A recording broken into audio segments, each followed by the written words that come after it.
Hey folks, it's February 11th and we are at a place called Pantai Soka Beach, about 26 kilometers outside of Canggu where we're staying.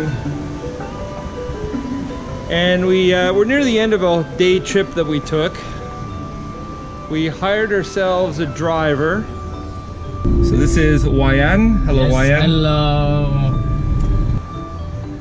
And decided to do a self-made tour.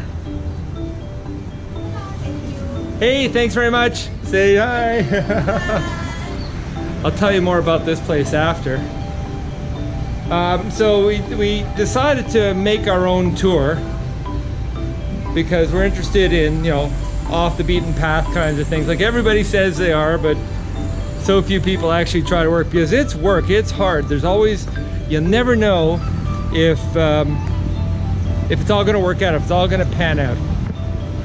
So we left Canggu this morning at about 10 to 8, up at 10 to 10, up at 7:30, out at 10 to 10, and we started driving crazy roads west and out of the greater Denpasar, Canggu, Kuta area. Really, the roads we travel on are crazy. They're as wide as bike paths, some of them, and they fit 2 lanes of traffic. It's the only road through West Bali to the ports and to the ferries, which are over that way, that bring people to Java.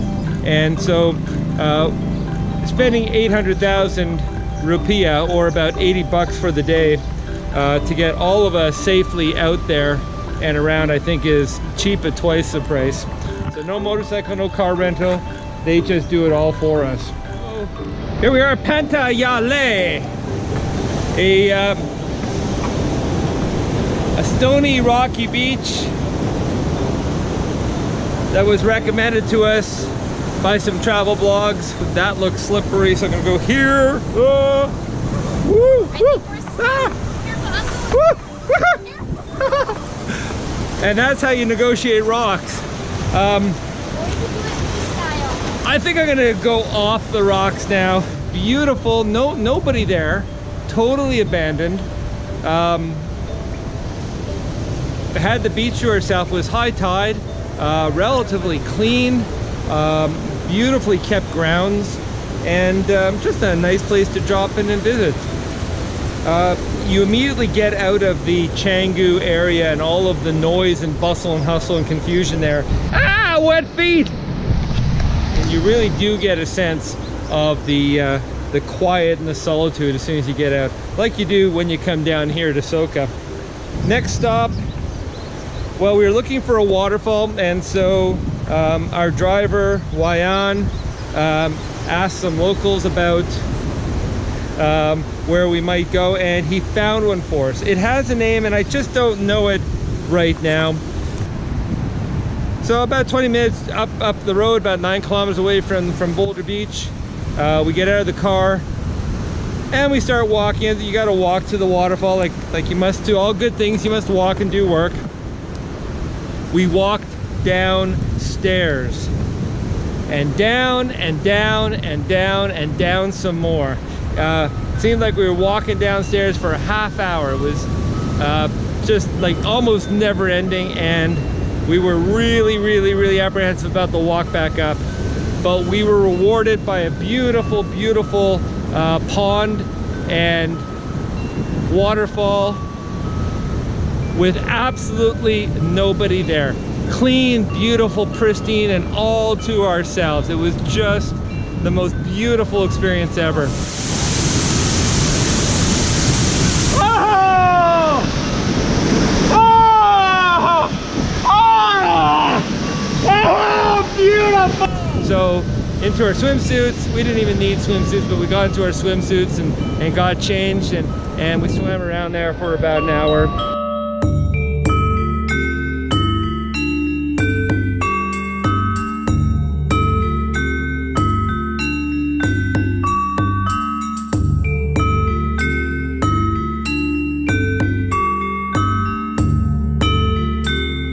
Well, it does have a name.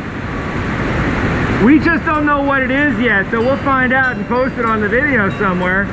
But there's nobody here. It's very well kept. It's like 2,000 steps. That's my estimate. 2,000 steps to get down, which means very soon we have to pay the piper and work our way back up to the top of this valley. It is now time to pay the piper. 1, 2, 3, 4, 5, 6, 7, 8, 9, 10, 11, 12, 13, 14, 15. 750, folks. 750 steps. Those stairs. Tina thought it would take hours or an hour to get up there. It took us 20 minutes to climb up 859 stairs.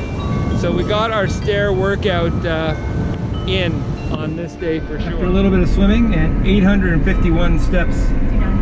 59. Don't want to miss any. Up and down. Time for lunch. Food. Next up was a beautiful restaurant we saw on the way up to the waterfalls overlooking the ocean up in the hills. On our big road trip of discovery, this is our third stop now. We discovered a little warung halfway between the coast and the waterfalls. And this is it. And it's a nice little place. Actually, it's really beautiful. The benches are beautiful. Everything is really nice here. But I think the best thing about this is the girls. Okay, the best thing about this is the view.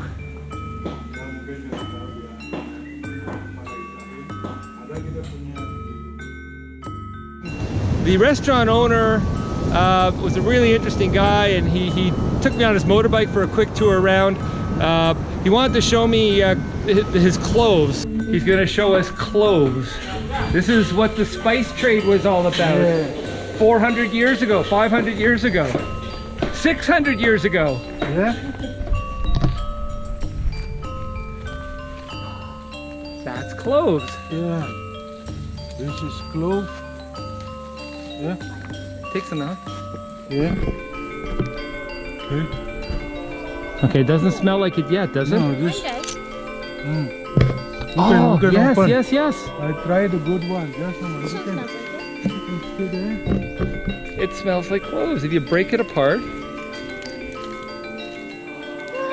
So this is not ready. Not ready. How no. long? This is must be after 2 months. Is In 2 months. yeah. And then is it black? No, it's red. Okay, and then you pick it. Yeah. And then you let it sit. We You dry it out. Yeah, dry, and then we sell to the market. Wow. This is a 1 kilogram is 100,000 rupee. That is like $10. Yeah, $10. Do you have some now? Yes, I have. Maybe we buy some. Not a kilogram. No, yes. Okay. 100 gram. Okay, we can go down if you. We're gonna buy some clothes. So in this one place by the restaurant with the beautiful view, he harvests cloves, he harvests vanilla, coffee. It is just the most amazing thing right there. He's got all this stuff going on, and we walked out of it with a couple hundred grams of freshly dried and prepared cloves. We're just scootering away, go look at some dry cloves.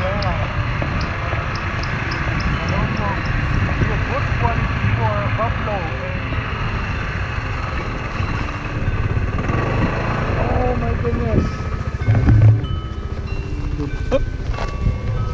You smell? Oh, yes.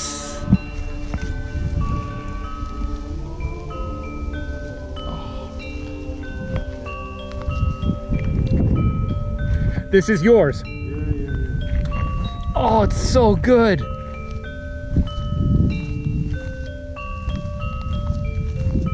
Or the last. I think this is last. Last will be we shell. Yeah. Already when you cutting Yep. myself like this. Yep. When is Yes. finished, Yep. this dry. Not yet.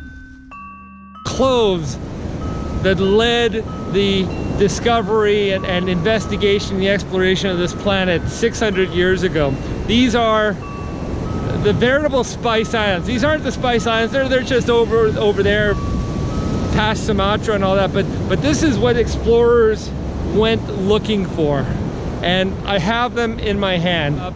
And then started driving to our next stop, which was something again I found on a travel blog, something called Green Cliff Bamboo.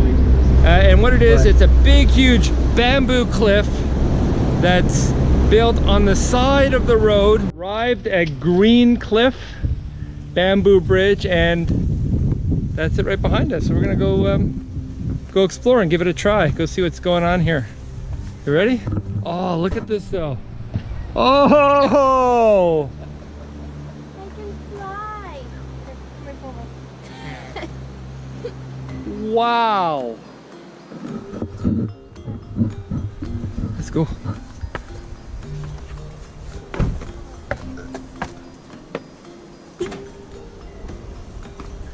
Now I see why this is such an attraction. Oh my goodness.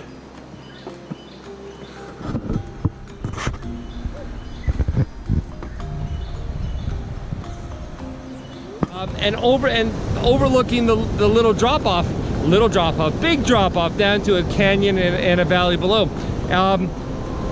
It's not that high. It's maybe, you know, 8 meters tall at its greatest. And so we climbed up around there, got some nice pictures, and scared Tina and Elliot, the wobbly bamboo bridge contraption. Very strong though, no worries. But that was a lot of fun, just be able to look down on the canyon from even higher. Whoa. This is wild.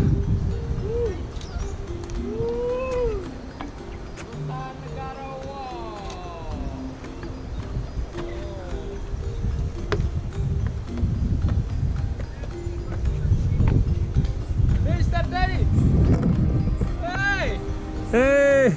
Look good! All good! Whoa.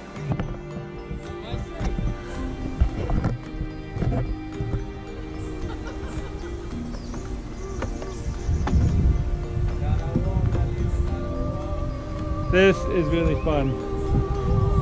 Much more fun than the pictures would have suggested.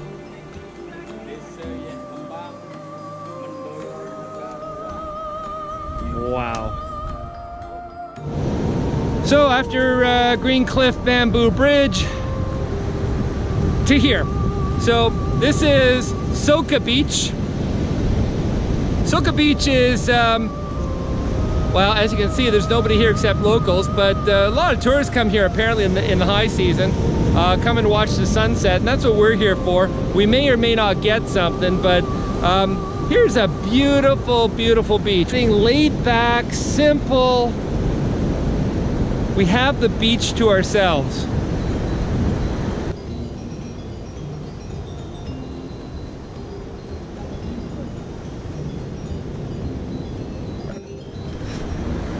It's kind of depressing that even here there's a lot of garbage on the beach. Plastics being thrown in from the monsoon. We're at low tide now, so you see what's going to happen. I mean, you're going to see all the plastic being laid out and deposited, but you can see where the tide is. I think we're pretty much at low tide now, and at high tide it comes straight up here. This is a really, really beautiful beach, and so we're going to stick around here and hopefully catch a nice, wonderful, well, there's some colors. There's some colors on the horizon there. I am quite optimistic that the sun will go down and we'll get some nice sunset action here. So this is February 11th, and this is our second check-in from Bali. I hope you enjoyed this little vignette. They're a lot of fun to do and to narrate.